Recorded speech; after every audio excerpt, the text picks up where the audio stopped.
All right. We are live. Yay. Yeah. Um, so welcome to the first Psychic Coffee Shop video cast. We've done Mountain Mhm. Bears already, and now we've got the Psychic Coffee Shop up on video. And of course, with me, of course, is Techie Joe, who's been my Hello. production manager for a while now. Yes. Yeah. Um, you guys may notice that we've now moved away from Blog Talk, and I'm going to let Joe cover that while I do some social media prompting. Okie dokie. Yeah, we basically have moved over from Blog Talk. And I'm sure you guys have noticed, having some issues just with the service not always being available for the times we had scheduled to do shows, having some issues with calls, being, either dropped, cut off. I can't control the board, never helps. So all of the issues of Blog Talk, for as wonderful as it was, for as long as it was wonderful, ultimately we've come to the conclusion that it made a whole lot more sense to go ahead and shift over to video. That way we one can interact with you a little more. You get to see us, maybe good, bad. Um, and you know we can still do a lot of the same things. It does change for like the Psychic Coffee Shop, basically how we will be taking questions. Mm-hmm. Yeah, that's going to be the biggest change that you guys see. We don't have a call in. We do take questions over chat. So yeah, Yeah, I think covers it. yeah. We're going to be taking them in live chat. So if you have them, you got to put your name, birth date, and email address, and we Same as will before. answer them as they come in. Yeah. Um, which means we're no longer waiting to the half end of the show unless we're on a topic, and then and then we'll take them in the order they come in, which can get a little busy sometimes. Oh yeah. Yeah. Um, However, first and always up for debate is the hot topic section, and we haven't changed this since the day of the first show. And what's making the news right now is the coronavirus. Yes. Yeah, and that ain't good. No, that's not been good anywhere. And it's so originally we were seeing a lot of issues with people who had traveled to China, had some direct link to China, to the area of China most affected. And then now it's getting a little crazy. Because finding the direct lines doesn't seem to be quite as apparent. So there are cases that are now occurring that are happening outside of that easily identifiable line. Mm-hmm. Not necessarily meaning that, anything nefarious or bad is going on, just that they're having a lot more time, a lot more struggle with I believe that would be the epidemiology of it. If I Right. remember my terms correctly, I don't know. But ultimately trying to sit there and work out this person got this from this person, who then in turn got it from this person, is The becoming a infected lot one. harder. Right. And they haven't figured it out yet. They're, we're in Mardi Gras season. We're in, Carnival season. Mm-hmm. And they're not even sure what's going on, how it's going on. They've had to cut Carnival. Slow heat, we're out there. Yeah. Yeah. Hi. No editing previous shows during the show. No, that is the article I had up giving me death tolls. Oh. Yeah, and I'm like, they're up to almost 1,000 worldwide now. Yes, and there are a lot of cases, and there have been a lot of, I guess you would more so say, like really frightening situations coming out of this. I mean, Mhm. I know that in Italy, the cancellation of Carnival was a very, very big thing nationally. Well, early ending. They went ahead and stopped Carnival 2 days early. And then now we're also running into situations with coronavirus on a cruise ship, Right. which is just almost like a nightmare situation. I honestly can't understand why, with this going on, knowing the severity of the situation as it already was, why they were still trying to go ahead and keep running cruises to China or the general area of China. Right. Like, now's not the time. Now's not the time. No. Like, put it back in dock. Don't do that again. Right. Yeah, because I mean, a lot of our travel has been restricted. Yeah. All around the world, simply due to the virus and trying to prevent its spread. I just can't believe that cruise ships still thought this was a good idea. Well, I'm wondering if the cruise ship occurred doing. China was slow to China was slow to release. Mm-hmm. They handled this very much like the SARS epidemic. The doctor that messaged EMTs and said to wear protective equipment has now been relieved of duty, and I believe he's under house arrest. Well, there's the bigger issue though is like the big one that was making the news that we were talking about was a 12-day cruise. Right. And at this point, we're what, a month and change into this? Right. So obviously, 12 days ago, I think we were all pretty clear that this was a very serious problem and that we didn't, and I believe travel bans and travel restrictions were already happening. Right. So again, that's where I'm back to, why did cruise lines think this was a good idea to keep going forward with doing cruises to an area that has a massive, massive health issue? And I understand for people that it is a very big deal to, cruises for many people can be a once in a lifetime event. And I understand that you don't want to cancel, but comparatively, you had more information, I believe, on which specific cruise it was that's currently docked. Royal. No, they undocked them yesterday and took 3 people into isolational care. Yeah. That were United States citizens. But there was like 1 or 2 deaths that I found that occurred on the cruise line, and they can't do anything with it. Yeah. So at that point, not to be flippant, but it really was a once in a lifetime event. Yeah. You got to go to a cruise. Now you're dead. Right. Don't think that was a good trade-off. No, I don't think it was a great trade-off at all. No. I also don't think that it was anything good. No. I really think that this is I'm very much conservative when it comes to, flu vaccines, pneumonia vaccines, this vaccine, that vaccine. I think I shocked you and the doctor when I said, "Oh, by the way, I want a flu shot this year." Yes. Yeah, I think you were about to have a heart attack.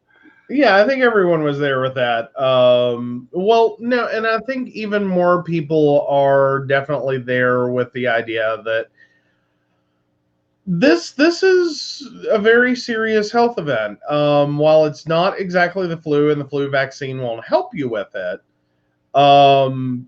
at least as far as we know at this point, it is kind of the realization that we're having a lot of diseases pop up, some of which are preventable. Right. And that this is like a very, it's an unfortunate wake-up call that we can't just sit here and keep pushing the narrative of it's so much the personal health decision. is that no, we're having a lot of people get sick and die. Right. And you really, like, ultimately, yes, it's going to end up being someone's personal health decision whether or not to um, in terms of other diseases, not the coronavirus specifically, but to vaccinate or whatever. But I think it's a very strong wake-up call, is this is what this could look like. This is what a few years of, things we all but eradicated suddenly becoming a commonality again. Right. Is that you're going to have mass outbreaks and potentially even more deadly outbreaks than ever before, because these viruses and bacteria are going to start shifting. Well, and they've already started shifting. Well, true. Mumps, measles, and rubella has already started shifting. Already become a superbug. Typhoid is a superbug now. Yeah. It used to be called compensation. Consumption. Consumption. Yeah. It's another, and then in the 50s it got called something new. Yeah. What, tuberculosis? There you go. Yeah. Yeah, I think we're going to see a resurgence of that one. Right. Well, and then we're also running into that as well in terms of sexually transmitted infections. That's actually become a more common version of that. Gonorrhea and I believe syphilis are both in that category right now. Is they're both morphing into something far more dangerous than it's just gono, it's just syphilis, or no, gono and chlamydia. Right. That's the one. Syphilis is just bad. Not that it's incurable, not that it's untreatable bad, but how much longer? Right. Which is probably our bigger consideration across the board on letting these things keep kind of happening. Well, and this is the problem. Is we keep getting what I call wasteful drug use. Okay. Wasteful immune use. Okay, so things that, example, the common cold now becomes super virus. Because half the time the vaccines that are developed is a guess, and their accuracy is worse than a lot of people think they are. And then you've got your immune systems building all these antibodies up, and then we're seeing a larger case of autoimmune disease going at the same time. So when looking at both those cases, we've got a couple major problems going on. One, we've got superviruses coming out that have gone, oh, that's cute. You thought that we were formulated that way. We're not that way. Right. Vaccines going on for things that there's like a 0 chance in 7 layers of hell to occur.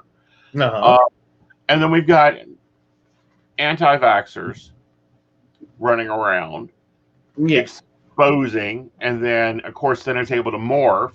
The more it's exposed. So, but it's record 1920, 1820, 1720, all the way back to the Black Plague. They always hit on the 20s. Something major, the Spanish flu, SARS, big major virus outreaches hits within this rhythm. Right. Right, which is why I was like, yeah, I'll take a flu vaccine this year. But it wasn't the flu. It doesn't matter. We don't even know what this is yet. What I find interesting is children is not susceptible to it. Okay. It's hitting adults. Which is interesting. Yeah. But I don't know. I personally, like, I think one of the scarier parts of this is the way that it starts out and the length of time before someone gets sick. That it's just too easy to travel. And for this to, and again, just the sheer fear of this is going to get out of hand really, really quickly. Right. Which, in all honesty, it hasn't. Nowhere near as bad as it could have. Right. Which is a good thing. Not that anyone needs to get too comfortable with that. They shouldn't. I mean, Because because here's facts. We've got towns, cities under quarantine. right, Heck, we had a cruise ship moored in off the shores of New Jersey, being refused entry to the dock, right. but we're still shipping products. Well, and the theory is that the time in transit is more than enough for the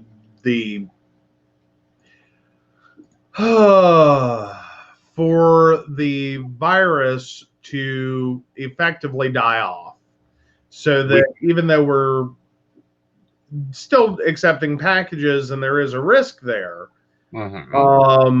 it's not at this point considered an actual viable risk. So again, we don't know what China knows, because right, they're not released. I mean, they've even arrested the doctor and said, "Oh crap, we've got an issue here." yes, And if we remember the whistleblower on the SARS epidemic, they've erased him from history. well, and there are many problems with that.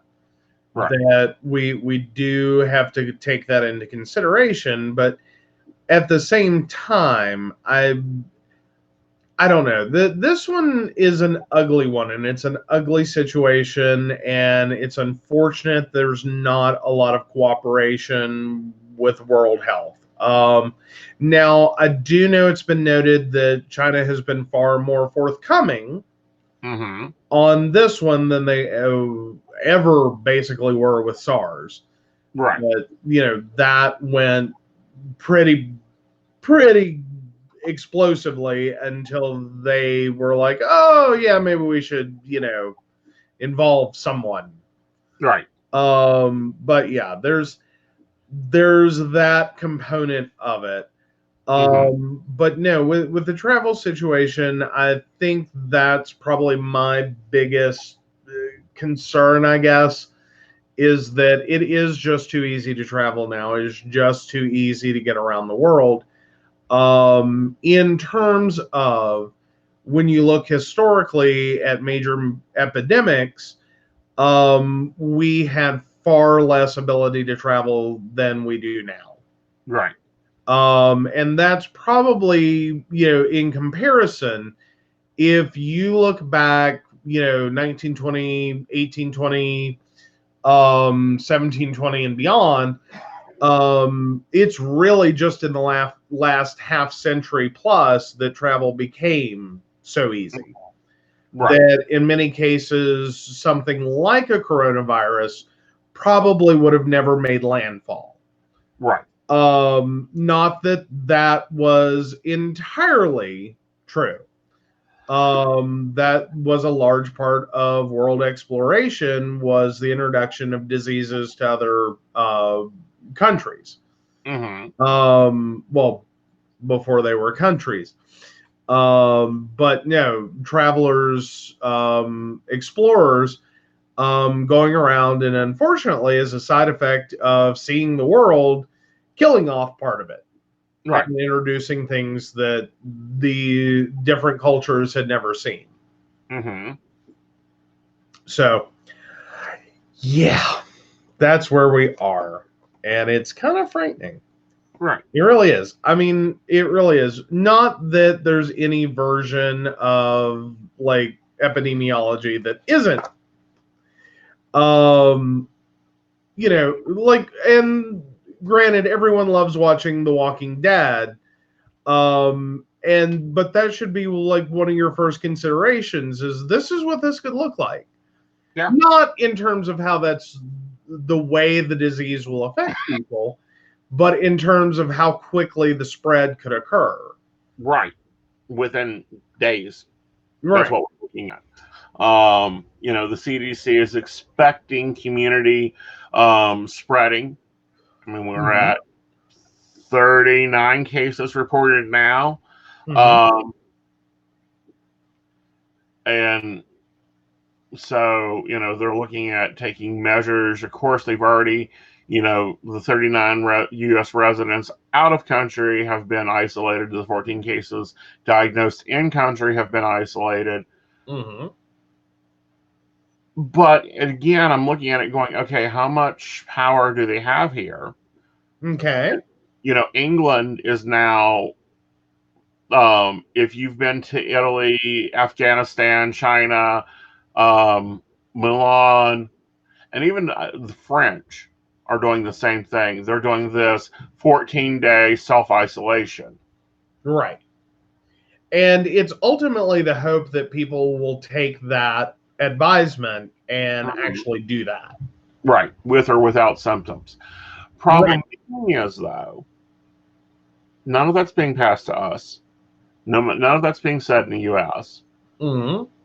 We're being told, well, we're keeping it under advisement. Mm-hmm. The French are being told to check your temperature twice a day. Right. Well, and then there's the Chinese version of that in which you're required to report your body temperature. Right. And no, I like that's where this becomes a big problem is I don't think we're quite organized for that level of an incident. Right. In which we're all nationally required to report. Right. Nor do I think we possibly could be. Not in terms of this epidemic. It's not going to happen. We cannot pull that off. Right. So with that understanding, I don't know. I'm hoping that people are really taking stronger precautions and understanding the actual risks here. Exactly. And then in Italy, they're running into a problem because, of course, they are one of the cultures that fresh shop. Okay. Okay. You go to the grocery store every day, every 2 days. Right. And now, or you go to the markets, because Mhm. you buy carrots from this one. It's a lovely culture. Yeah. A lot of fresh cooking, something we don't see in the U.S. But the markets are now having to deliver and like take your card over the phone and leave the box in front of your door. Right. Well, and again, we've a large part of the world is not really built for this level of potential epidemic. Right. That working locally, there is a lot that can occur. But trying to manage this from a world stage is going to be problematic. And very culture challenging. Yeah. That the idea of, because there's a lot of different things going on there. Because then you've got to reconsider if we're wrong about the spread, if we're wrong about how long the virus can last, how long it can last in frozen temperature, what like all those different components, we may have a totally different problem in the US that with so much of our food supply built around fresh frozen, in terms of vegetables and meats and a large number of the components of our diet, everywhere from your home freezer to eating out, being at least to some degree a form of frozen food. At least for the average consumer most of the time. Right. We could have a massive um, long-term Hmm. problem Right. in terms of it taking a very long time to get those products recalled, and the likelihood that by the time we realize we have that problem and that a recall is warranted, Hmm. it's already too late. Right. Which Uh, we've seen that. yeah. And that's a large part of our recall process, is that oftentimes our ability as a country to react when a national or multinational supplier of a product has a problem Hmm. is often kind of too little too late. Right. That we end up talking about products that have been sold months ago. Right. And in some instances, we may have prevented a small number of those products from being used, but the vast majority were often bought and used in just a month or less. Right. And then, Um, we have a massive problem with recall situations that is not human based or mhm. food based. Um, because what happens is one company may decide to recall it. It's up to the retailer to choose to take it off the shelf or to Mhm. sell it to their secondary market. Well, and then there's also the question of, and we've run into this before, of even though some manufacturers may know there's a problem, they may ultimately decide to drag their feet Hmm. and not report until way down the road, Right. until they can't deny it. Right. Which was like the GM situation with the ignitions. Right. Because ultimately their overriding mindset was, it was the potential lawsuits Hmm. um, were still cheaper. Settling the potential lawsuits was still cheaper Right. than actually recalling the product. Right. So ultimately, it was taken as a cost of doing business. A lot of people died. Right. That was an acceptable cost to GM. Hmm. And Um, I don't know that we're going to see other, like food companies, especially, that are going to be much different than we've seen in auto manufacturing. hmm. Is that the potential risks versus the profitability of leaving that product in production and on market, and foregoing a recall, may just not be worth it to Right. them. Right. Or, Um, something that has been seen in the makeup industry, they don't do a recall. They just deny it all the way through. mhm. Jacqueline Hill's lipstick gate that occurred Yeah. last year when she had metal and mold and hair and who knows what else appearing up in her lipsticks. Mhm. All she done was refund the ones that complained about it and Right. deny. We see that a lot in non-human food consumption, Right. and something to think Basically, about. human human food consumables Right, is often the A1 category. right, Well, medication, food, and then literally anything else. right, From pet food to baby toys to whatever it is. With the one caveat of lead. right. That's the only thing that tends to spike an alarm quickly. Everything else seems negotiable. Hmm. And that's probably one of the least common things. So, looking at all this, let's do some conversation on preventatives. Okay. Um, Hand sanitizer, Mm-hmm. standard guys, use it. Should Yeah. probably increase your food supply to 2 weeks. A lot of people don't. A lot of people have like A lot of three people days. can't. Yeah, I know. that is probably one of the biggest issues to consider. Is Mm-hmm. that even if it's not food supply based, Right. like that's a hypothetical. Um, Even if it's not food supply based, gathering food, Mm-hmm. going out into public, doing your shopping, is still a risk factor. Right. And but that also carries problems with it. Right. And we've seen that our Mm-hmm. area cannot handle everyone stocking up for 2 weeks, Our area can't handle everyone stocking up for a weekend. pretty much. Because and I think we've talked about it on the show before, is like Boy Scout Jamboree, which Uh-huh. suddenly descends 10,000 people to our area, Mm-hmm. is enough to absolutely wipe most of the grocery store shelves in our area. And Right. then it takes weeks to replenish.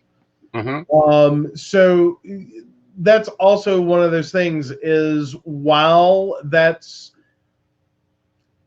good advice, it's also problematic, is we may end up creating food hoarding. Right. Is that you're, sort of like, oh, okay, there's a snowstorm, we're all going to have French toast in the morning, let's get our milk, eggs, and bread, kind of situation where, there were two snowflakes, and now suddenly, good luck having a sandwich Yeah. or a Well, glass of you don't milk. have that problem. Right. But functionally, there are a lot of people that just Mm-hmm. cannot do grocery shopping for 2 weeks. It's just simply not in their ability. Mm-hmm. But that's one of the main reasons we switched over to me baking the bread. Was a number Right. of times we went to the grocery store. Granted, we went from having 5 stores 10 years ago. We're now Mm-hmm. down to 3 stores. Mm-hmm. Um, and the bread was gone. Yes. Well, yeah. And that's also going to be part of the issue, Right. especially in that specific scenario of, again, 10,000 people Mm-hmm. hitting our area. That we're not built for it. That's not like it's a fifth or a tenth or 100th or even a fourth of our population normally. Mm-hmm. That's more than our population. Yeah. At least in this specific area. Yeah. Um, Granted, we push into another area for grocery shopping just because we are kind of light in our specific area, but Mm-hmm. so do the scouts. Yeah. So yeah. And ultimately, that is what will happen. We see that with water problems, Mm-hmm. which we ran into. Is that, you happen to be on your way back from an event the last time we had a massive water problem. Right. In terms of, we were under a boil water advisory, and ultimately we hadn't. I don't think we ever quite lost water, but we were under very strict requirements for using it. Right. Because of the contractor issue next to one of the intakes. Mm-hmm. And it just so happened you were on your way back from an event, and you could stop outside of our area and get water. And even that Walmart was Mm-hmm. saying, oh, we've had people all day. Yeah. Like, And yeah. literally telling me this is the last stop for water. Mm-hmm. You know, and that occurs so often, and it shouldn't. But a lot of it has to do with the way we handle product distribution. Well, it has to also do with we no longer have, I can remember, I think it was 84, 85, Mm-hmm. when we got those massive snowstorms. And the armory was like, come eat. We're opening the reserves. We no longer have the armories with the reserves. Well, part of it is that, but a good chunk of it is also the way our grocery stores now function. Mm-hmm. In the last 40 years, which covers roughly that time frame, Mm-hmm. early mid 80s to now, grocery stores and basically any product supplier is going has one introduced computers, has created worked heavily with statistical modeling, Mm-hmm. is paying very close attention to how much product they order and when, and they are very much following a just-in-time inventory system. Right. Is they're wanting this constant flow Right. of product comes in, product goes out, and it always kind of the shelves are full, Mm-hmm. but Ish. ultimately there's a short turnover. Right. And it reduces the amount of loss, the amount of food and supplies, etc., that they have to throw away simply because it's Mhm. past its use by. Right. And some of this stuff is ridiculous. Okay. We shop in Charleston sometimes. We shop in Princeton for sometimes because we don't get, I've told you before, we don't get that here. Right. Well, and yeah, there have been a few different things that we've had to look for elsewhere. Right. And again, it's kind of that modeling of what sells in an area. Mm-hmm. And use your shelf space to sell the things, or to stock the things that will sell. Mm-hmm. We run into that, for instance, with lamp oil. Yeah. That good luck. But yet I stop in Princeton and the shelves are full. Right. I don't know what that difference is. I don't know why that area is particularly fond of lamp oil.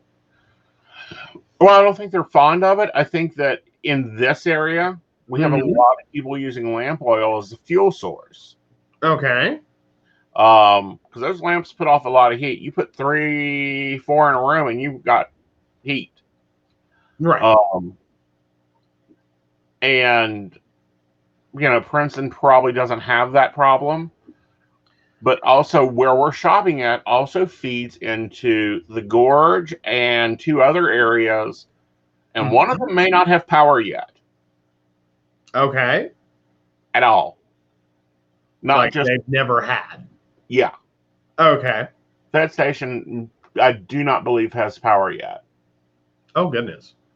Yeah. So yeah, that, and again, that changes the demographics of an area, Mm-hmm. and would tremendously affect supply. Right. Although technically, that should also increase supply over time. It should be a bigger section of that shelf Mm-hmm. and should end up heavier stocked over Mm-hmm. time. Yeah. But that particular store doesn't seem to be paying good attention. Well, what I think Um, it uh-huh. is they pay attention in June, in July, and August when people aren't buying it. Well, I think moreover, they may be paying more attention to the customers Mm-hmm. that come through during travel months, Right. and trying to specifically stock items that appeal to tourists. Right.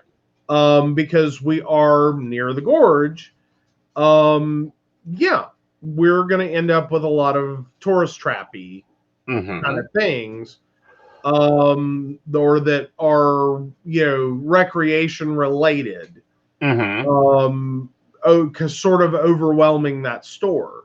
Right.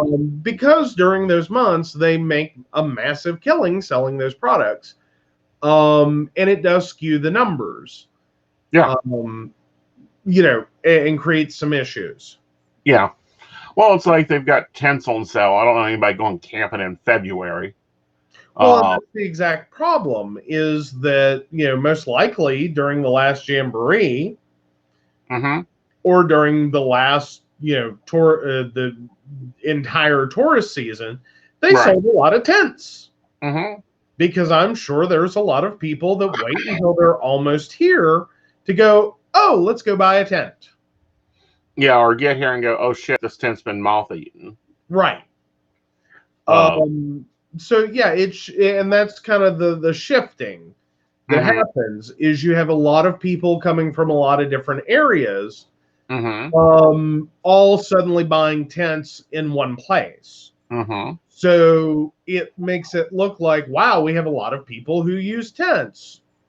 Not year round, Yeah. just a Most few of us months. already own one or two or five. Right.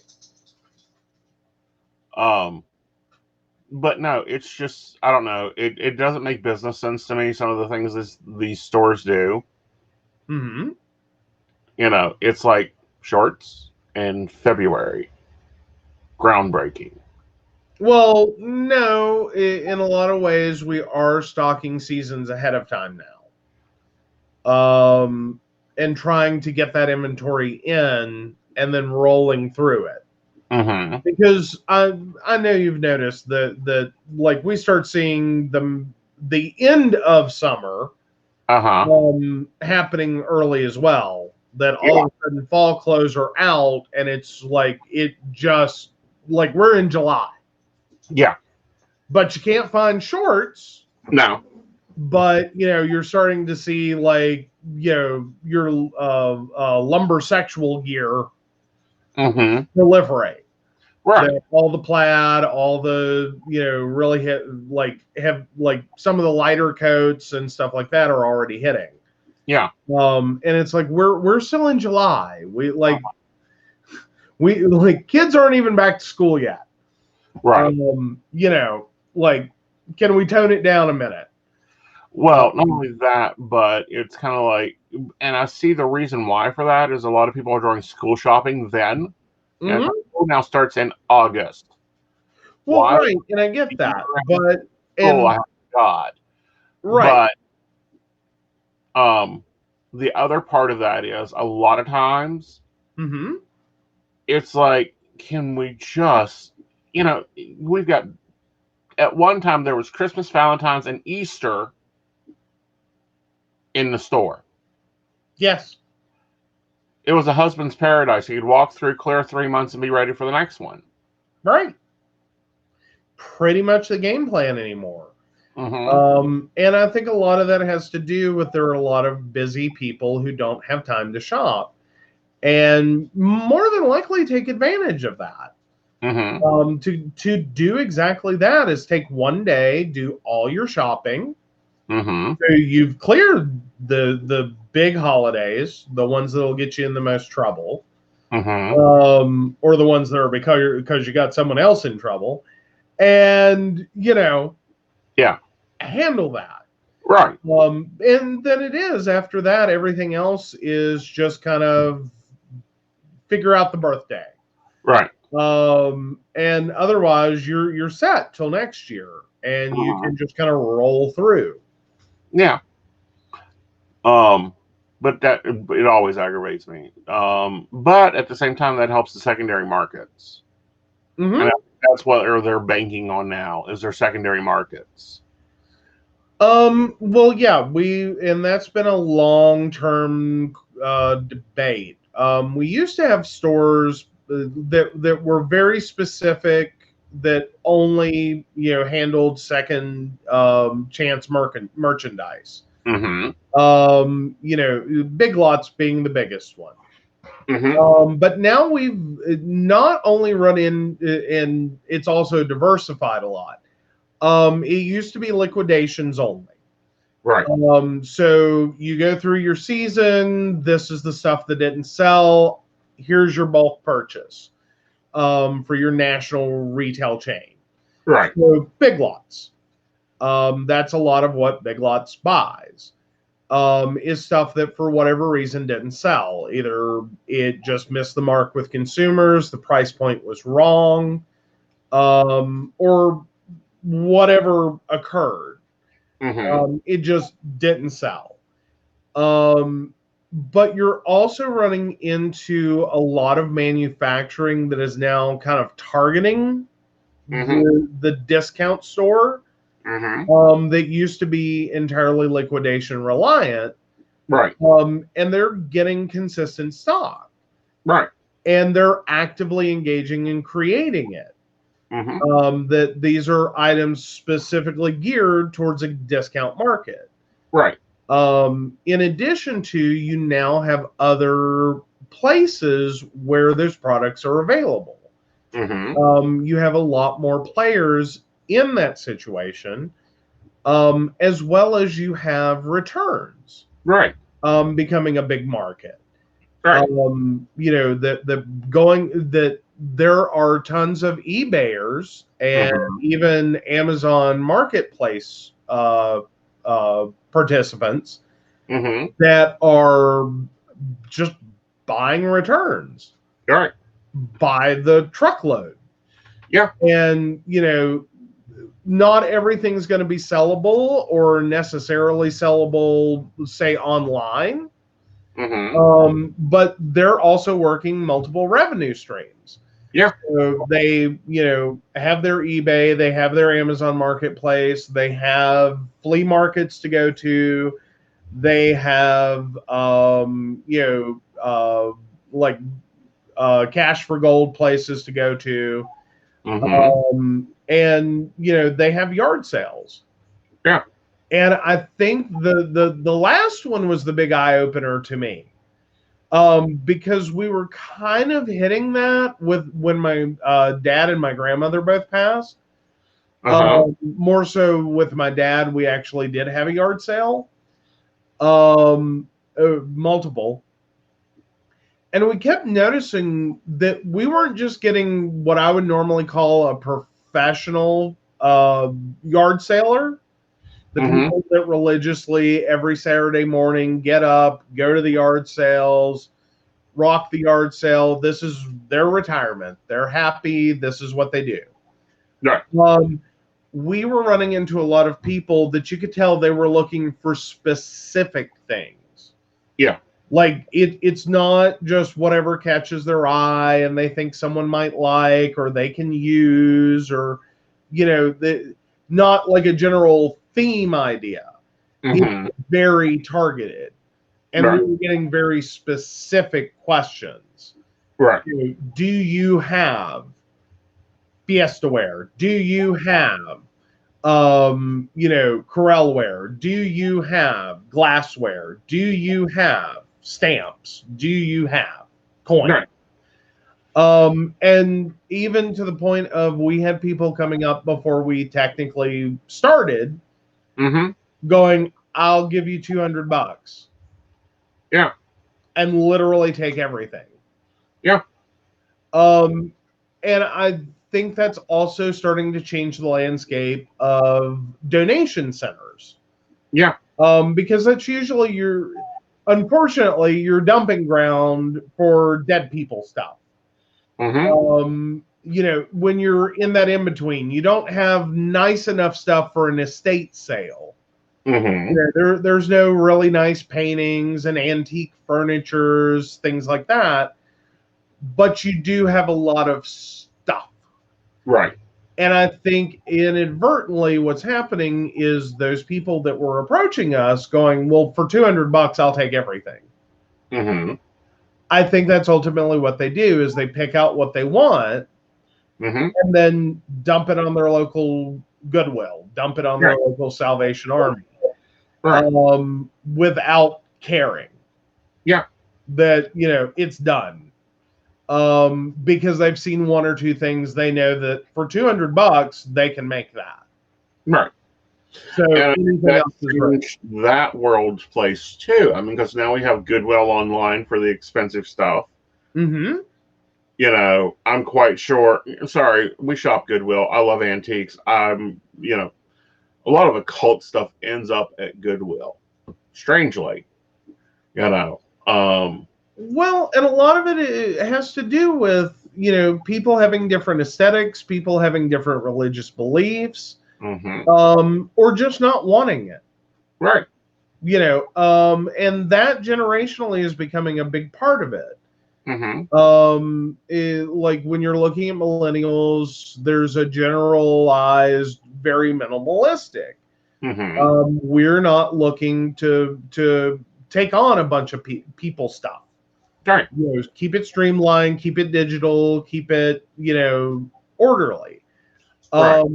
And then you start backing up, and you see more of the collecting, more of the hoarding, more of the tchotchkes, more of the shelf space, more of the wall space covered. Right. But I don't know how many Buddhas I've picked up, or cauldrons and cast iron and stuff, because families don't know what to do with it. Mm-hmm. But also, I think a lot of things in general has gotten so massive. Like in this area, I'm quite sure Amazon Pantry is loving itself. How so? Well, I've noticed if I'm not logged in my account and I go to Amazon Uh-huh. and I'm just like pricing stuff or looking at supplies and stuff for the new lines coming out, Mm-hmm. it'll ask me if I want to do it in Pantry. Ah, okay. Well, because I was waiting to see how you were saying that. There's also another problem that comes in. Because now we have dumpster divers. Yes. And that's actually been a major problem for Amazon Pantry. Really? Yes, your ability to shop online and stock your literal pantry with, food and, the things you wouldn't normally consider buying or that you don't buy in bulk for Amazon Pantry, like trail mix or jelly or things like that. There's been a kind of a rash of dumpster divers who will go through dumpsters of, like, say, Trader Joe's, and pick out products they can clean up and resell online. Mm-hmm. And then those end up stocked in Amazon's warehouse, expired, returned, whatever they were, that this retailer was like, yeah, we're throwing that in the trash, and being resold. Mm-hmm. Then could potentially become a third level problem. Right. In which Amazon may receive that as a return.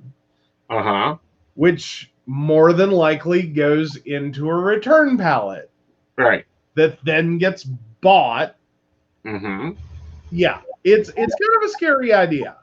It is a scary idea. It is a weird idea. But I think the more and more we get our choices limited, the more and more we're going to see online ordering, meat trucks. I don't know what else to call them. Okay. You know what I'm talking about. The ones with the pickups with the deep freeze attached to the battery or whatever in the back. Oh, the redneck Swansons. Yes. Yes. And Swanson. I think they're going to be making a comeback. I also see a lot of Blue Apron coming through this town. I think overall those are going to be very, very big trends. Especially, and again, looking generationally, we're seeing a drop off on people who are getting driver's licenses, who are even owning cars, and are more so looking for transport for areas that they can navigate on foot. Right. So I think even the U.S. is about to see a shift towards either we're going to see a shift, like you're saying, to home delivery, to door-to-door food sales, or we're going to see a shift like we were talking about earlier with Italy, in which there's more shop for the day, not for the week, the month, the year. And probably a lot less storage space for food. Right. If the tiny house movement has taught us nothing. Right. Is and because that's often a big challenge for people in the tiny home sphere, is you don't get to have typically a massive refrigerator with a massive freezer or a massive deep freeze. All right. That's one of those trade-offs. You start looking at the micro fridge and the mini fridge and different ways to store your food in less quantity. Well, we're seeing that even with appliances Mm-hmm. now, like the refrigerator that I hate that we own. The reason I hate the damn thing is it's small. Go back 10 years, 3 models ago. Yeah. Twice the food storage. Well, but what was the value of it? Like, and I say this from like my own knowledge, is the bigger my refrigerator gets, the more crap I throw out in the garbage each week. See, but like this refrigerator, we can't have your salad dressing collection. No, we can't. But how much of my salad dressing collection died before either I even opened it once or sat there and languished in the refrigerator until like 3 years after the sell by? Right.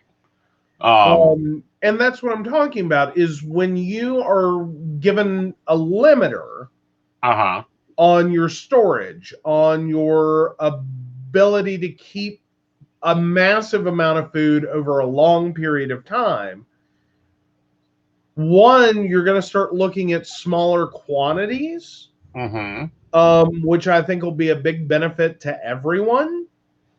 When we start to step away from the, ultra economy, super family, deluxe size to things that you could use within a week and pay a value for that. Right. That when we can start looking at salad dressing as something you buy with a specific salad in mind, instead of always buying it like, oh, I like this one and this one sounds good and I'll try this one and here's one and it's a sale. Because I'm notorious for getting trapped by the Kroger 10 for 10. Well, exactly. And like, I'm grateful for that. I enjoy the 10 for 10 and those things, but we no longer have that ability. And it's like freaking holiday cooking. That's a damn nightmare now. Well, that part is specifically a struggle. But what I'm pointing out is more so I get trapped by the 10 for 10. I buy 10. And then 8 end up in the garbage because before I get to them, because I didn't have a planned meal to use them in, they get trashed. Right. So basically I spent $10 for 2 bottles of salad dressing. Or I could have just bought 2 really nice salad dressings. Yeah, but then you run into a problem with me. Oh? You buy really weird salad dressings and they become marinade. Well, there's that. Example, your poppy ginger vinaigrette. Yep. Is lovely on chicken. You didn't even notice it. Oh. I've been wondering. But that's the same thing. Is I remember buying it with the intention of, oh my God, that'll be so good. I can't wait. And then it came home, it went in the fridge, and it's like, I had to stop and kind of process that for a second to get back to that idea. Oh yeah, I did buy that. Yeah. I don't know what I meant to do with it. You were going to have it on salad, instead you had it on chicken. Well, Yeah. But ultimately, that's an issue I know that growing up, that mom often had. We had a large refrigerator and a large pantry, but ultimately the day came in which it's grab 2 trash bags this is bad, that's bad, that expired, that never got used, that, we ate 2 of them and decided we didn't like that. But trying to be proactively intelligent about spending, looking for sale prices, looking for values, looking for deals, looking for, unit price, value, ended up buying a lot more quantity than we should have. Right. That, yes, if we had ended up loving this and inadvertently buying 4 more of them, we would have spent a ton of money. Versus if we had just bought like a small single item and tried it, we could have figured out within a couple of them that, nah, we don't like this. All right. But that basically was what, at least once to twice a year, is Mom cleaned out the pantry and the fridge, and it was going to be a couple of trash bags. Well, but then you have the other side of that, which is like me. I have certain staple items that when they go on sale, it's like buy 12. Right. 12, i.e. cake mixes. You can buy 24 cake mixes. We'll go through them in a year. Don't worry about it. Right. No, and I don't have a problem with that. And thankfully, we do have some storage for things like that. Not as much as I like, but yeah. I know. It is a little limiting, though. But there's also the understanding that eventually it will go on sale again. And I generally run with a theory of, unless it's super expensive, and I mean seriously super expensive, if it is that much of a value to you to have it, then we'll figure out how to buy it. All right. But an example is Grant. Well, now it's Grant's. It used to be IGA. They had their yearly canned goods sale. I think it was 10 for $1, and then it went up to like 5 for $1 or something like that. Right. If that was still going on in the household, there'd be like a bookshelf over here with cans on it. No. No. See, no. That's what I specifically want to avoid. Yeah. Not if it's stuff we're going to use, and especially by its use by day. I don't have a problem with that. What I ultimately have a problem with is it's a really good deal. Until we buy it, and then we stare at it and go, we got a really good deal on that shelf full of soup. Because to me, that starts to kick off like the extreme couponing concept. Yeah. Which is more product hoarding. Well, you see, and this is my problem with extreme couponing that's not done smartly. What's done with extreme buying that isn't done smartly? It's like that freezer full of meat that I bought for $40. Right. Took us 4 months to use. But it all was used. Yeah. And that part I'm fine with. What, though, I do have issues with and concerns about are the people that end up converting an entire basement to nothing but an endless array of shelves looking like the end of times are nigh.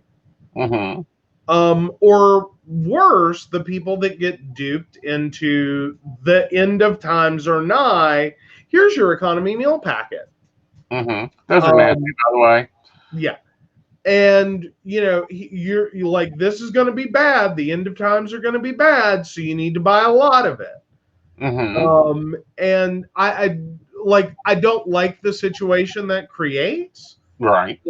Even though that's ultimately what we were just saying, in terms of people being proactive towards avoiding the coronavirus. Right.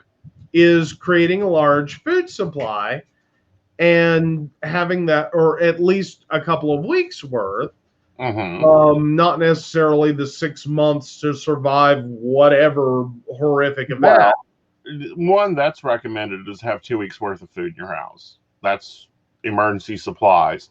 The other side of that is a lot of other religions teach to have 6 months worth of food.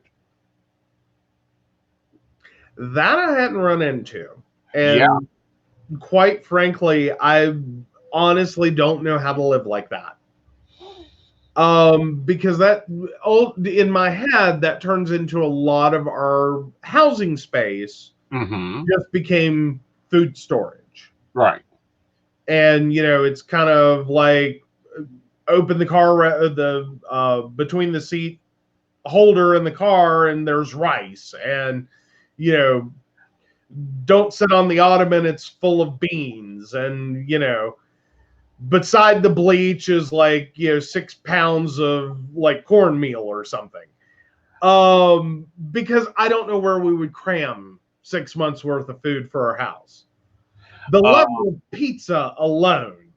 Well, true. Well, no, actually the flour, and these are from scratch things, like flour, sugar. Don't even talk like we ain't got Totinos in the freezer. Oh, I'm not talking like we don't have them, and those are new. I didn't just, I just recently started back buying them. But no, there's a few walks of faith that teach like they do from scratch. They don't eat out. They do family meals, that type of thing. But they teach the way to wealth is to have 6 months worth of food in your house. Well, no, functionally, I know that, like Susie Orman, the disgraced Susie Orman, one of her guidelines was in terms of savings, to have enough to get you through for 6 months. Right. Without necessarily putting you in the extreme couponing, breadline scenario. Right. That kind of concept. But ultimately that ends up being more of you have to have the money to do that in order to live that way. Like, and I know that within poverty, there's a lot of problems getting there. That, when you're talking about a budget, that on a month-to-month basis doesn't get you through the month, getting to the point in which you have 2 weeks worth of food at any given point. Right. Versus, having 6 months worth of food. It can ultimately feel like an insurmountable obstacle. Right. That you're never going to make it. Because if you devote the resources you have to food and creating this, this store of food, ultimately you have to trade off some very major things, or not even have those things. Because when you're talking about spending that kind of money and accumulating that even over time, that can very seriously impact utilities and rent and transportation and phone service and the very basics. That you're going to have to trade these things for that thing. Right. And is that viable? It's a personal, but it's what they teach. It's a personal choice on that. But a lot of them teach this, that, you have 6 months of food. And I'm like, where? I mean, granted, we got 3 foot under each bed. Okay, well, 3 foot up, and that's about 1,000 cans. And if I get up to go to the bathroom in the middle of the night and I kick a can of Hanover green beans with potatoes, I'm just gonna tell you now. Figure it out. Figure it out. Because I'm not getting up to go to the bathroom and go to get back into bed and and break a toe on a can of green beans. That is not a lifestyle to which I will ever become accustomed. But that is one thing that we will be buying in July. If we can still find mine. That's what I'm saying. They'll be there in July. Maybe. That was the problem I've run into a lot. Is Honey. that I thought it was just seasonal, and then like we'll find it later, and we'll stockpile a little bit. And we did, and then we used them. Yeah, but again, each year it's getting worse. So I'm looking for expecting the year, a couple of next year, this year, a couple of years out, in which no, that's just not a product they make anymore. Right. Well, it's like that vegetable soup base that we've got that lovely soup recipe for that they don't make anymore. Right. Yeah, my mom's beef stew, which used soup starter. It's a simple canister, tiny canister, that was like a lot of dehydrated vegetables and seasonings and things like that. That doesn't Weller's, I think, is the company. You can't buy. It doesn't exist. It's not on a shelf. It's not there. Or what is there is not it. We've tried. Or I've tried specifically. And I can't get anything else to taste like it. Right. So, I've kind of given that one up. One, because I remember it being a quick, easy thing. You put your meat and your soup starter and a couple other things into a crock pot. You turn the sucker on and you walk away. Right. If I've got to sit there with the home chemistry set and figure out the component additives and do all the calculations, and no, I just want my mom's quick, easy stew. I'll break it down. Well, Yeah. And we've done that with a lot of her fun recipes. Well, mom's recipes were always fun. I like recipes. Yeah. Yeah. No, we haven't had any big problems with them. I think the worst one I ever had was her banana bread. Yeah. That I still have a recipe for. Well, yeah. That one was trippy, though, because it was a crockpot recipe as well. And she just had one can of water randomly written in the margin. And it took me forever and multiple attempts to figure out she meant add a can of water to the crock pot, put in your little meat rack, and then set your cake and bake pan on top of it. Right. If you don't know what a cake and bake pan is, there's websites. Yes. That will teach you the glories of that stupid, silly little piece of metal. Because it looks like a lot of people throw them out. They don't know what it was or why anyone had it or what it's for. And a lot of people apparently never turn it over and see the little inscription on the bottom that says cake and bake pan crock pot. Yep. That also makes a wonderful double boiler. But let's move into talking, because we're into our second hour now. Wow. Let's kind of talk about what's going to be going on with Aeson Knight, what's going to be going on with the Psychic Coffee Shop. Okay. We're going to be getting back to our daily postings. So every morning you guys are going to be able to see what the numerology of the day is. If you guys remember these cards that I reviewed over on my live stream, the Vibrant Energy deck, yeah, I'm going to start pulling one of those for you each day. And start working with that. And then we're also going to have Tarot of the Day. And then, of course, I'm going to start posting more astrology stuff up, because I've seen some interest in that. Like right now we're in Mercury retrograde, and me and you were talking about doing some things, and I'm like, nope, not doing that to April. Right. Absolutely. Yeah, and I think that kind of confused you for a moment, but you've been fairly busy. Well, yeah. Well, side note to that little story was I'm standing in the middle of our dining room, working on a computer, trying to figure out something kind of complicated with it. And he comes in and says, honey, can I have $133? For the second time that day. And the first time I was like, sure, whatever.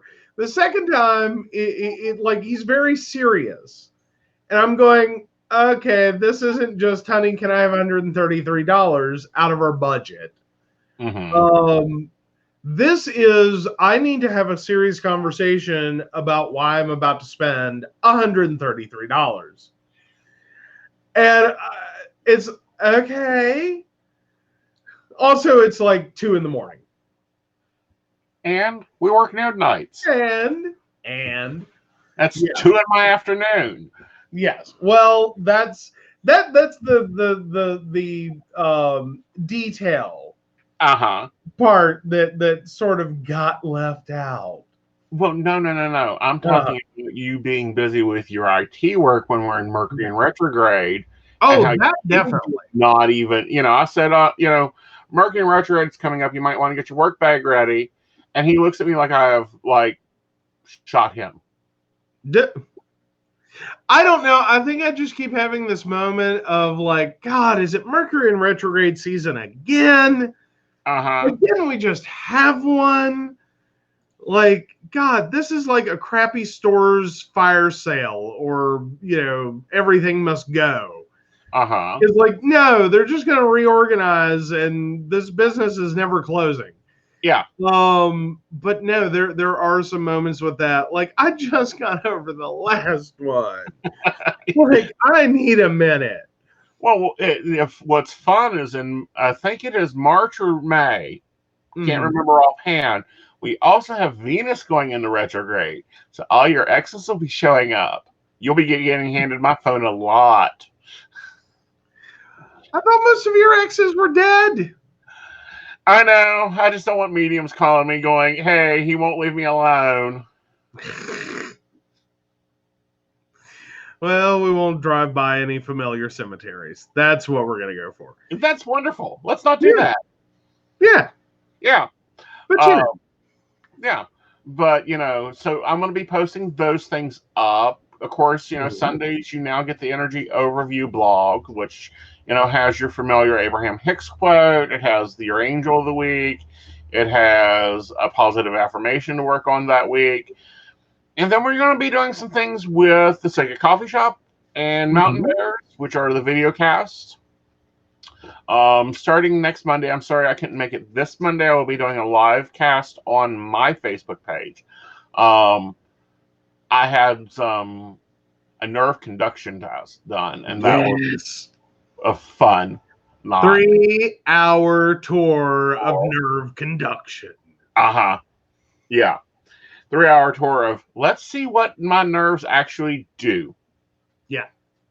And we figured out they don't do anything. Well, at different levels.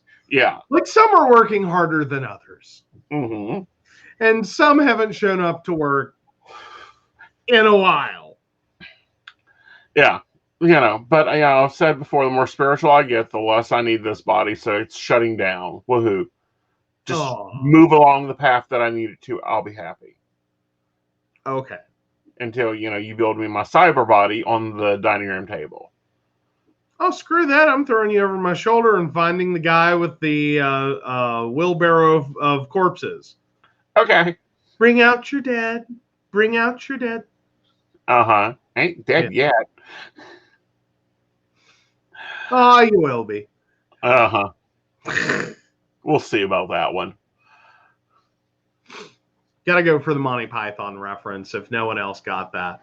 Yeah. But if you've not watched it, go Google it. You need a good laugh.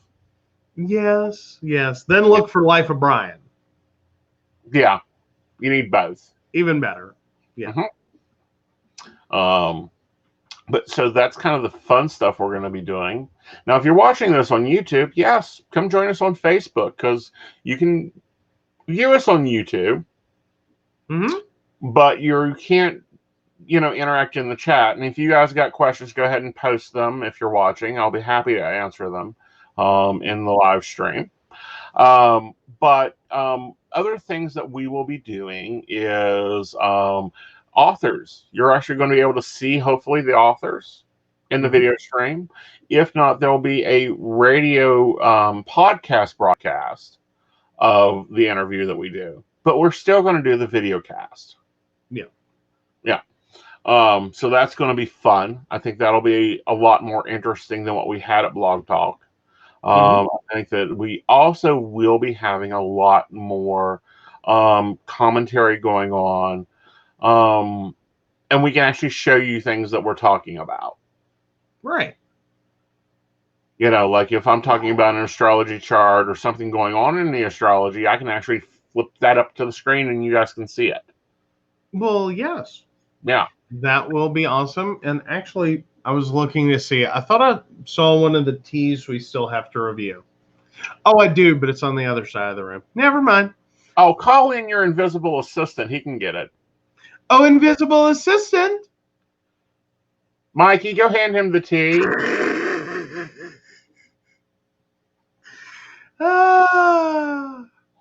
We tried. Yeah, we tried. He's We coming. did. He's got to come from 2 other rooms. Well, you know. Yeah. Yes. What is it? No. Box of tea. Stop. Turn. There you go. It's like working a claw machine, I swear. There you go. He's going to beat me with a brush. Uh-huh. But yes. So, yeah, not sure how That'll be reasonable next that's week. going to be in reverse. No, it actually came up straight. Really? Wow. Yeah.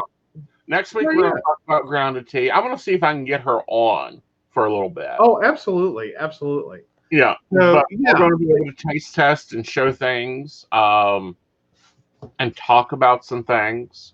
And you can be 100% sure of our reactions. Yes. Because I can't control this. Nobody can, honey. We've all tried. You know. So, yeah. If it's awesome, it's awesome. If Yeah. it isn't, It is. I can't hide it. It's going to be like, no. Oh, really? Yeah. But But yeah. we're going to review grounded tea. We actually have another tea review to do.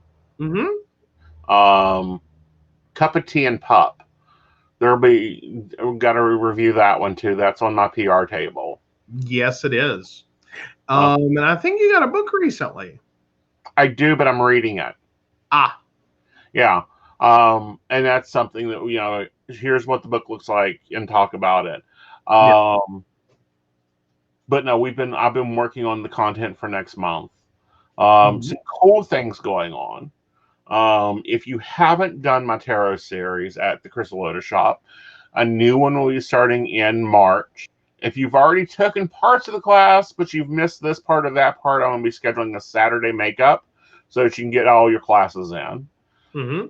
And then I'm teaching a candle magic course up at Earth Magic next month, and that'll be fun. I'm going to be going everywhere from Mojo, which is light a candle, say a prayer, and let it go, to full outright ritual spell of candle magic. You know, the 7 days, 7 hours, 7-minute type things.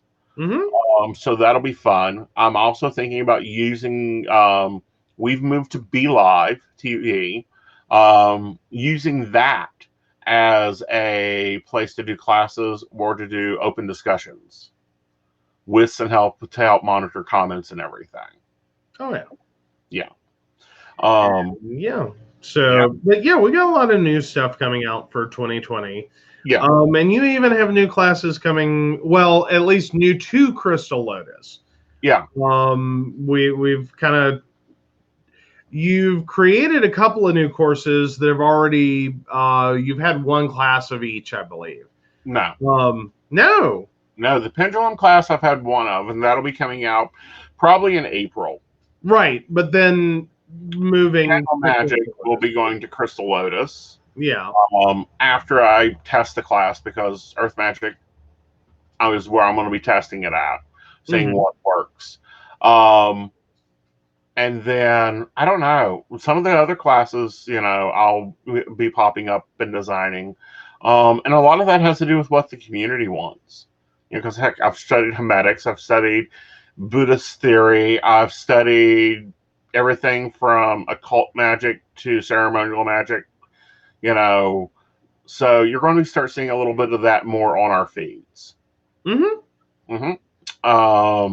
And then I'm looking at developing some products. Now, I've talked about developing products in the past, and it's not worked out because I was looking for someone to produce it for me, to kind of do a brand deal. And now I'm like, forget that, clear off the table. This is the formula. This is what's in, I want to do. Let's do it. But those, again, won't be coming till April or May. Because I'm not starting anything in Mercury retrograde. I'm tired of the chaotic energy with it. Well, probably closer to May or June because there's a few different components we have to order. Right. So yeah.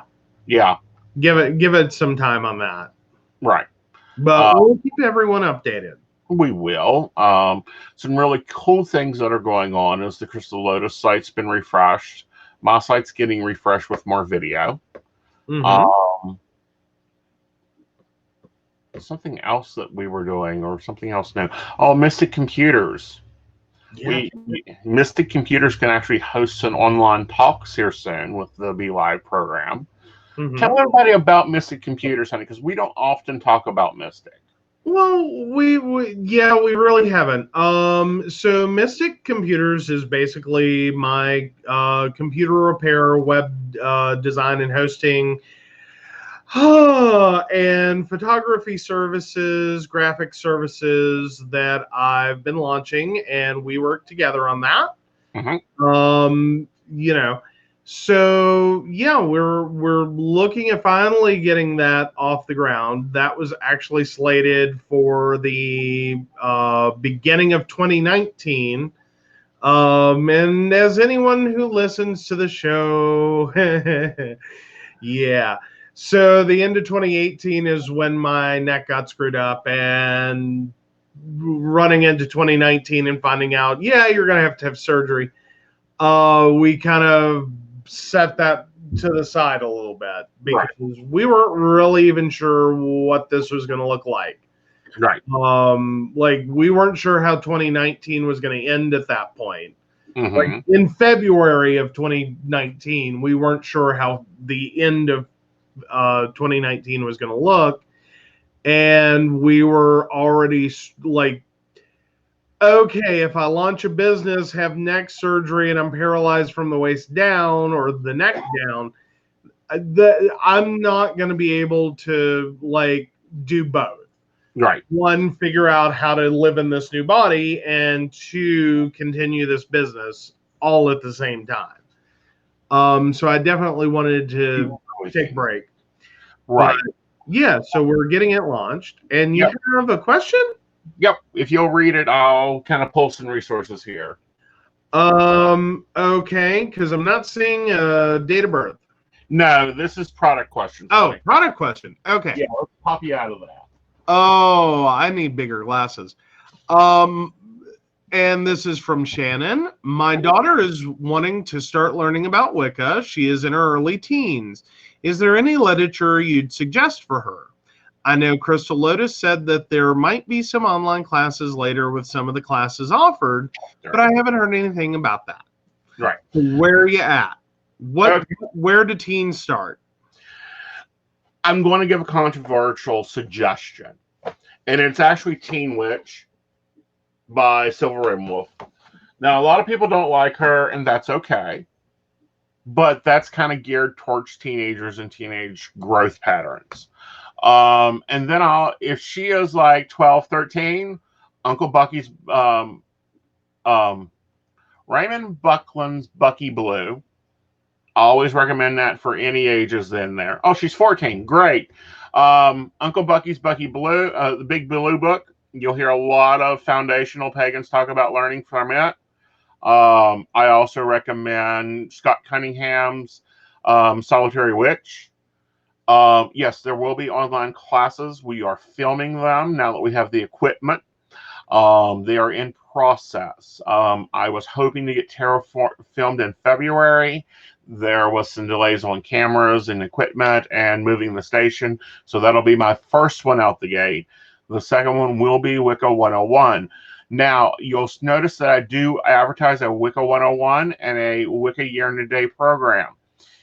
If she would like to attend, she can attend. I just need a permission slip from you. In either one of those. One is a 5-hour course, and the other one is a full year program. The full year program won't begin until October, and I'll have to look and see when I've got the 101 scheduled. But no, those will both be available at Crystal Lotus in person too. But no, Scott Cunningham, I love. Raymond Buckland, wonderful, wonderful author, has a lot of prolific writings. And if you're looking for something directly just for teens, let's go and talk about teen issues, teen views, teen that type of thing. Silver Ravenwolf's Teen Witch. It's the only thing I've seen on the market for teens that I can recommend that's at least beginner starter. Yeah. And I was just checking online. You can quickly find that on Amazon.com. Though I did notice there's a few different resources. You can pick it up for as little as like $5. Right. So good starter material, not a huge investment. It's that perfect teen happy zone. Right. And it's that perfect growth zone. Mm-hmm. Uh-huh.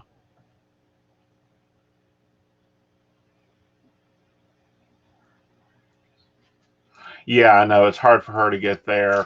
But no, online classes will be launching this year. I have a lovely two new cameras. I have, Mystic has afforded us a lot of good equipment. So yes, those online classes will be launching. And again, with her being 14, I have to have a permission slip even on the online setting for that. Some things that I say that I recommend my parents talking about is exploring paths, and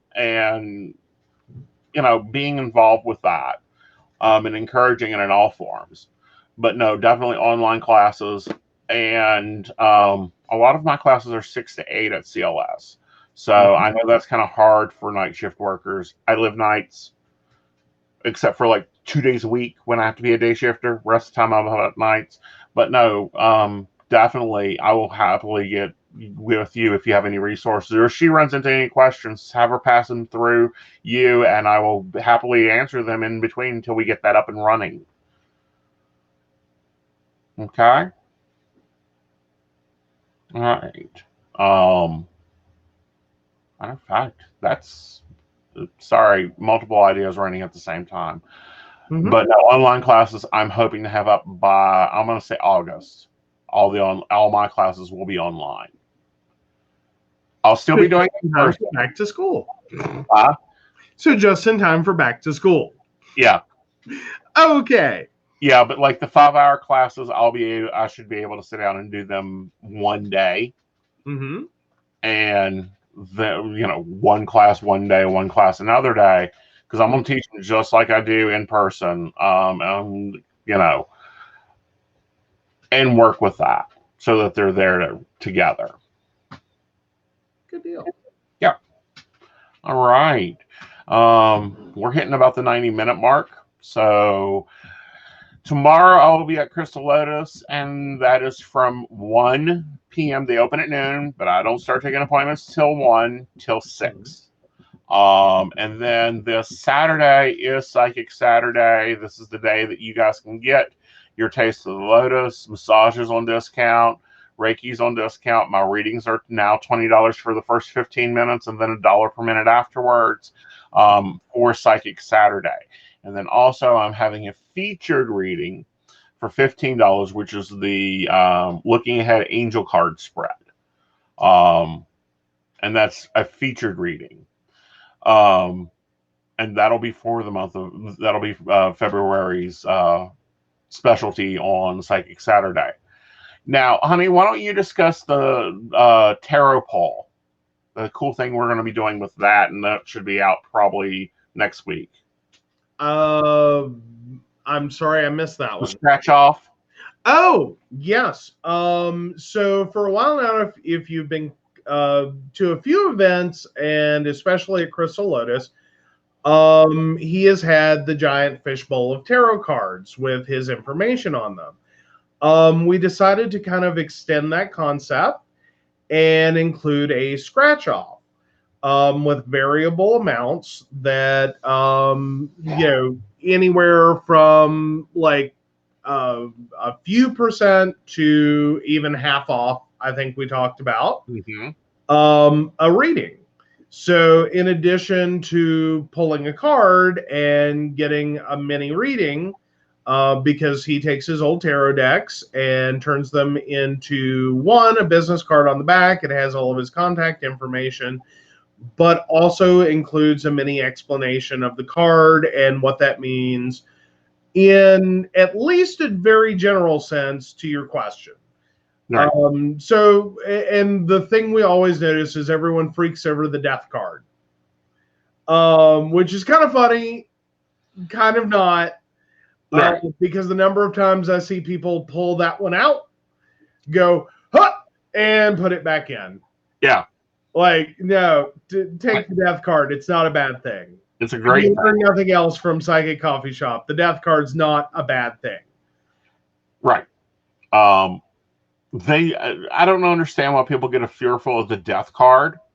I'd be much more fearful of, say, the Five of Cups, where you don't see what you still have and you're just looking at your losses. Right. Well, yeah. I think it's more so there's the literal sense of a death card. Mm-hmm. Is that people are taking it in that scenario. Right. It just means death. Like, you're gonna die, or your mom's gonna die, or your dad's gonna die. Like, people are gonna die. Right, and that's not even me. It's the change that it can that it ultimately means. And while death can be a form of change, it's not a literal.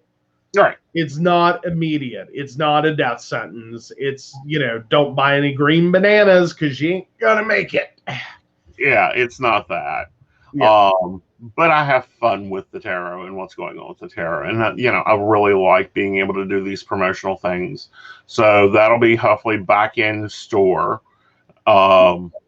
next Wednesday for those that like that or want to have fun with that. Because we've got extra decks now that are, I'm going to use not only my used tarots that have, obviously gone to the level of retirement, but tarots that I review that are crap for readings, because that's not a reading that I need to interpret. I.e., the Hobbit deck, once I find where the heck I've stuck that awful deck, it will become business cards. You guys can enjoy the artwork all you want. Well, okay, quick refresher. What is so wrong with a Hobbit deck? Because I think that sounds fun. All right, the Hobbit deck was based off the movie The Hobbit. And the book.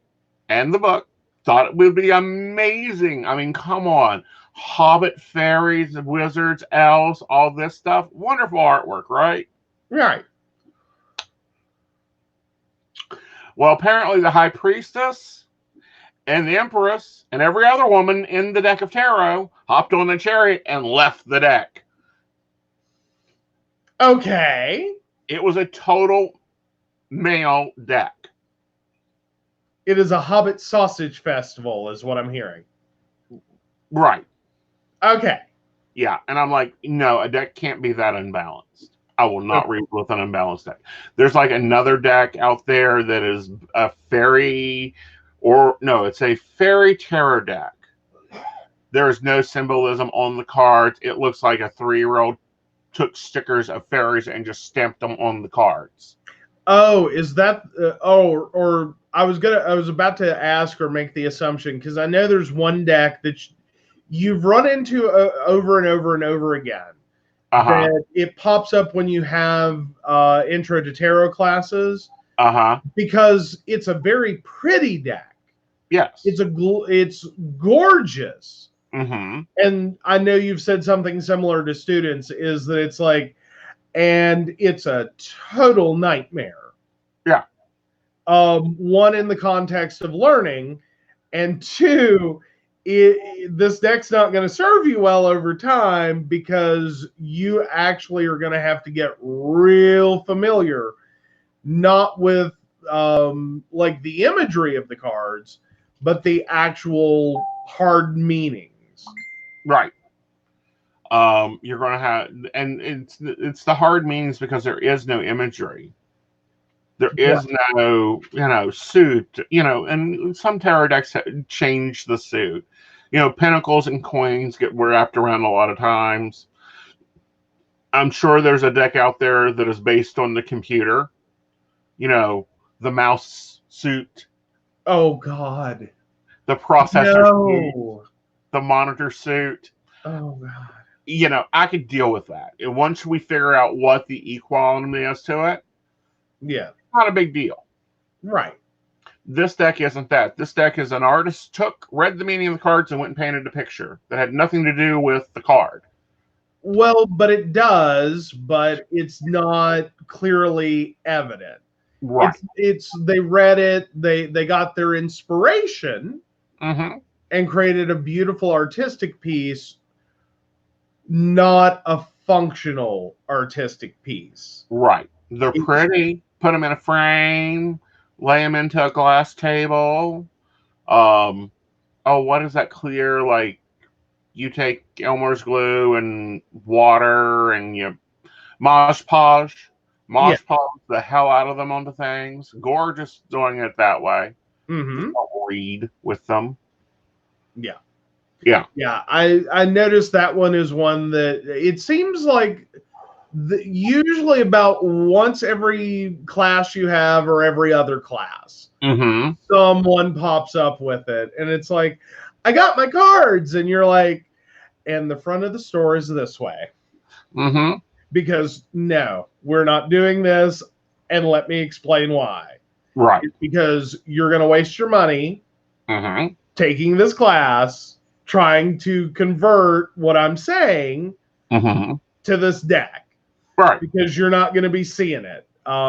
It's one of those, we're not on the same page. We really have to be on the same page for you to get through the class and learn the material and get the understanding. And then once you're comfortable with that, if you want to go read this deck, have fun with that.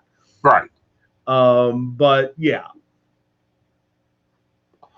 Right. And, I always recommend in my tarot classes, please bring a Rider-Waite tarot deck to the class. There's the guild. Oh, we lost the Joe. I don't know where he went to. Joe, where are you?